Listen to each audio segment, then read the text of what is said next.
Selamat pagi semua. Sekarang sudah masuk hari ketiga.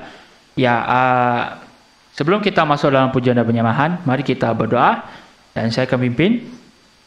Tuhan, terpuji nama Engkau, kami mengucap syukur pada saat ini kerana Engkau adalah Allah Maha kekuatan, Maha kuasa kepada kami Tuhan. Kami mengucap syukur pada pagi ini kami dapat bangun dan dapat mendengar firman Engkau Tuhan. Tuhan, kami berdoa menyerahkan sesi pujian dan penyembahan ke dalam tangan Engkau dari awal hingga akhirnya. Terpuji nama Engkau Tuhan, semua doa. Amin. Mari kita naikkan pujian ini, Engkaulah kekuatanku.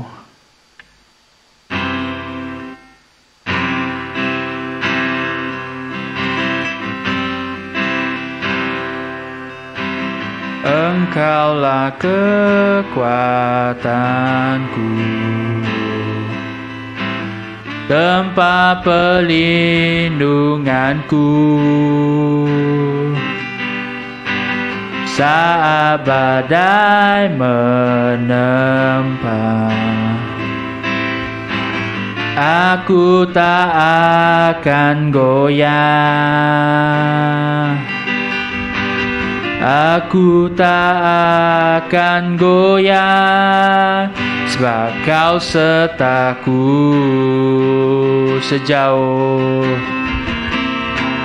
sejauh langit dari bumi.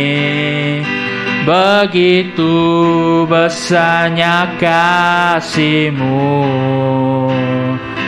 penuhi hati kami yang rindu menyembah-Mu. Yesus, sejauh langit dari bumi, begitu besarnya kasih-Mu. Kaulah Tuhan, kekuatanku, sukacitaku. Mari kita naikkan sekali lagi. Engkaulah kekuatanku, tempat perlindunganku saat badai menempa. Aku tak akan goyah,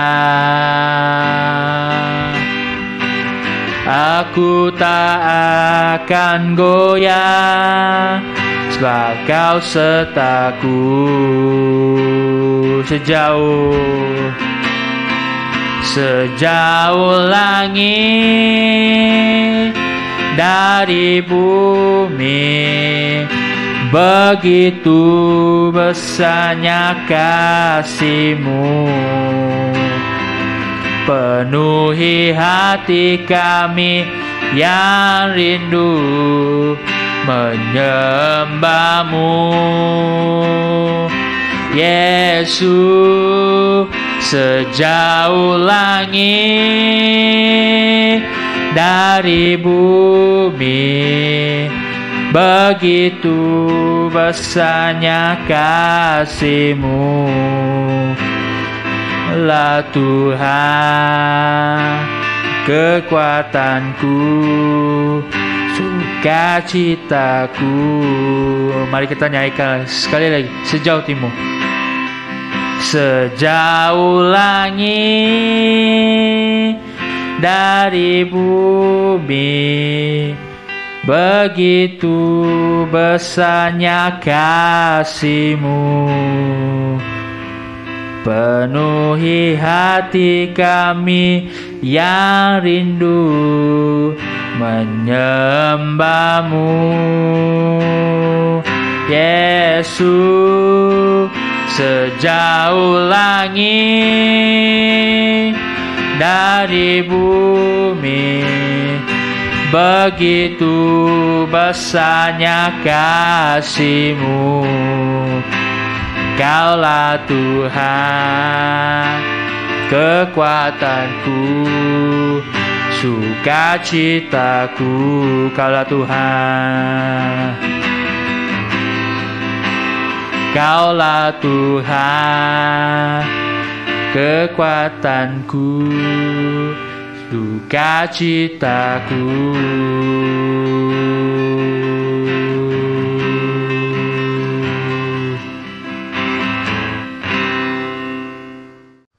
Shalom saudara-saudari sekalian. Hari ini adalah 6 April. Jadi hari ini punya tema adalah kekuatan dalam penderitaan. Kekuatan dalam penderitaan. Nah, kalau kalian ada buku ini, pertemuan harian, kalian boleh tengok muka surat 102. 102. Dan hari ini punya tema ambil dari Injil Matius bab 5 ayat 10. Injil Matius bab 5 ayat 10. Firman Tuhan berkata, berbahagialah orang yang menderita penganiayaan kerana melakukan kehendak Allah. Berbahagialah orang yang menderita penganiayaan kerana melakukan kehendak Allah. Pada tahun 1948, Harawan Pobo, seorang pastor di sebuah gereja bawah tanah, telah ditahan dari rumahnya untuk disoal siasat. 2 minggu kemudian, dia disoal siasat lagi sepanjang hari dan tidak diberi makanan selama 10 hari. Wow. Setiap kali dia menafikan dirinya sebagai prinsip, dia akan dipukul. Popoi bukan hanya terselamat daripada penganiayaan itu, tetapi juga membimbing ramai bantuan untuk mengenal Yesus. Akhirnya, 11 tahun kemudian, dia dibebaskan dan meneruskan penginjilan.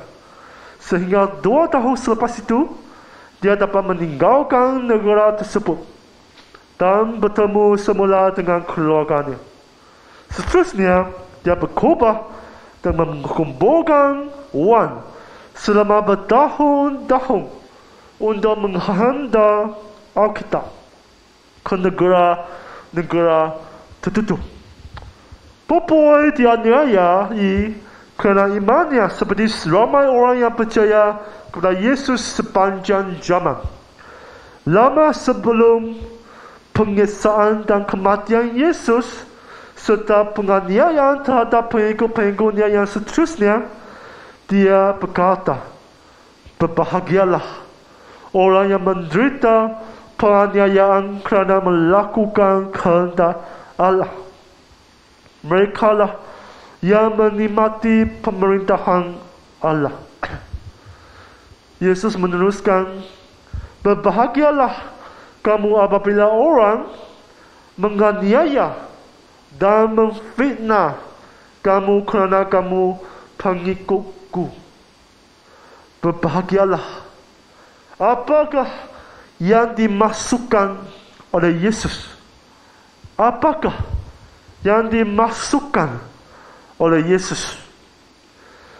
Yesus merujuk kepada kesempurnaan, kegembiraan dan kedamaian yang terdapat dalam hubungan dengan Dia.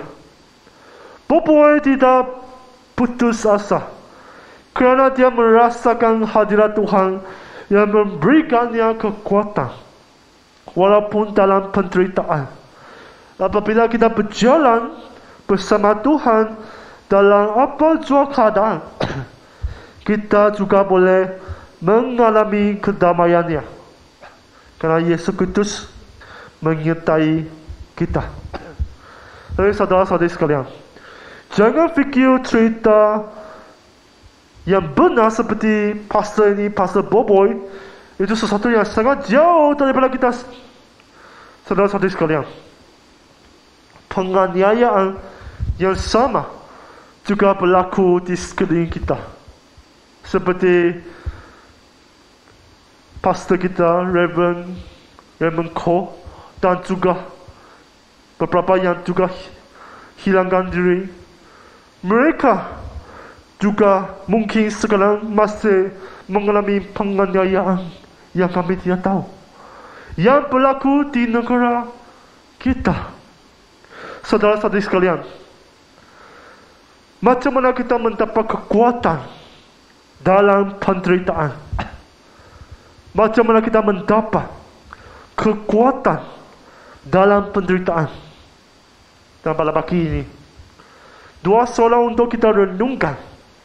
Soalan pertama, apakah ucapan bahagia yang paling boleh menyentuh hati anda? Apakah ucapan bahagia yang paling boleh menyentuh hati anda? Bagi saya, firman Tuhan pada pagi ini merupakan salah satu ayat ataupun ucapan bahagia yang boleh menyentuh hati saya, yang berkata, berbahagialah orang yang menderita penganiayaan kerana melakukan kehendak Allah. Dan juga yang seterusnya berkata, berbahagialah kamu apabila orang menganiaya dan memfitnah kamu kerana kamu pengikutku. Jadi saudara-saudari sekalian, beberapa yang ini telah mendorong saya. Kadang-kadang semasa saya ada peluang pergi menginjil, pergi mengetuk pintu, kadang-kadang memang kita akan berhadapan dengan keadaan seperti ada anjing mengejar, ada orang menolak, ada orang marah, ada orang ada penghujang. Kita akan berhadapan dengan apa saja keadaan. Tapi semasa saya ingatkan tentang dua ayat ini, saya akan berasa bahagia kerana dapat menderita untuk Yesus Kristus. Itu sesuatu yang sangat berbaloi untuk saya, sesuatu yang sangat bahagia kerana Yesus layak untuk saya menderita untuk dia.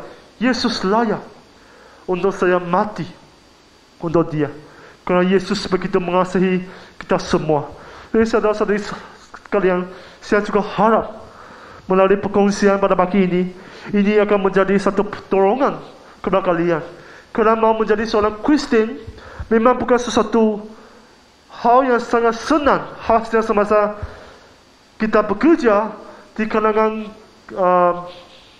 Kristen merupakan minoriti. Jadi semasa kita merupakan Kristen di antara banyak yang bukan Kristen, memang kita akan berasa tekanan. Kerana kalau kita menderita juga. Tapi di sini bagi tahu kita, jangan takut, sukacitalah, berbahagialah, kerana orang yang menderita penganiayaan kerana Yesus Kristus, kerajaan syurga adalah untuk kita. Berbahagialah. Dan soalan kedua, bilakah anda merasakan kedamaian dan hadirat Tuhan sewaktu berada dalam pencobaan? Bilakah anda merasakan kedamaian dan hadirat Tuhan sewaktu berada dalam pencobaan? Jadi bagi saya sendiri, semasa saya berada dalam pencobaan, cara saya dapat merasakan kedamaian dan hadirat Tuhan adalah melalui menyanyikan lagu rohani dan juga melalui berdoa.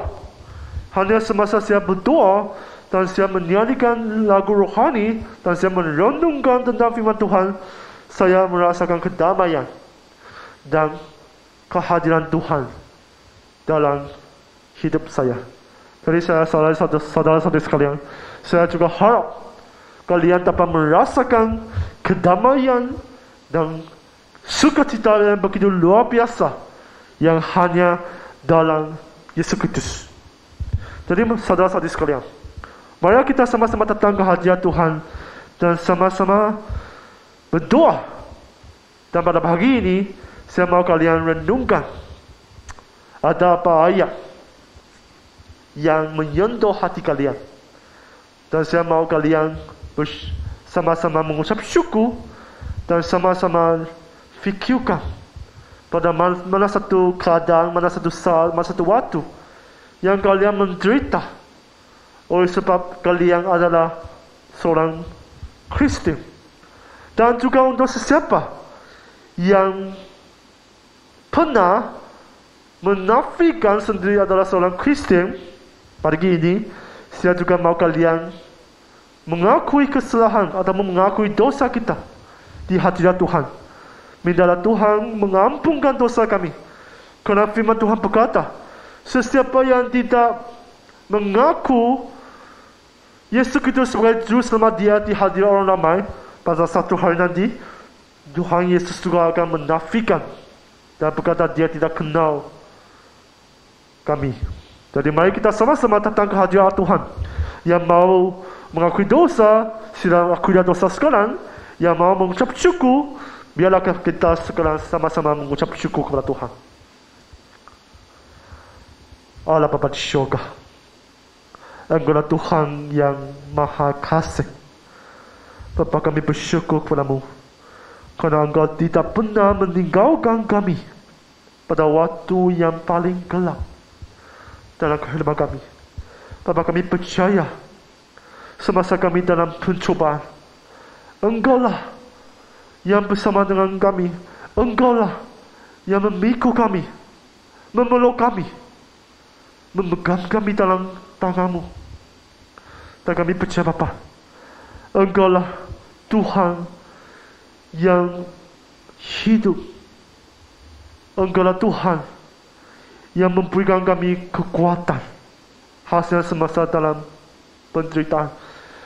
Engkau tidak berjanji dengan kami bahawa kami tidak akan mengalami penderitaan, tapi Engkau berjanji dengan kami bahawa Engkau akan berikan kami kesejahteraan yang luar biasa. Dan Engkau berkata Engkau akan buka satu jalan untuk kami semasa kami dalam pencobaan.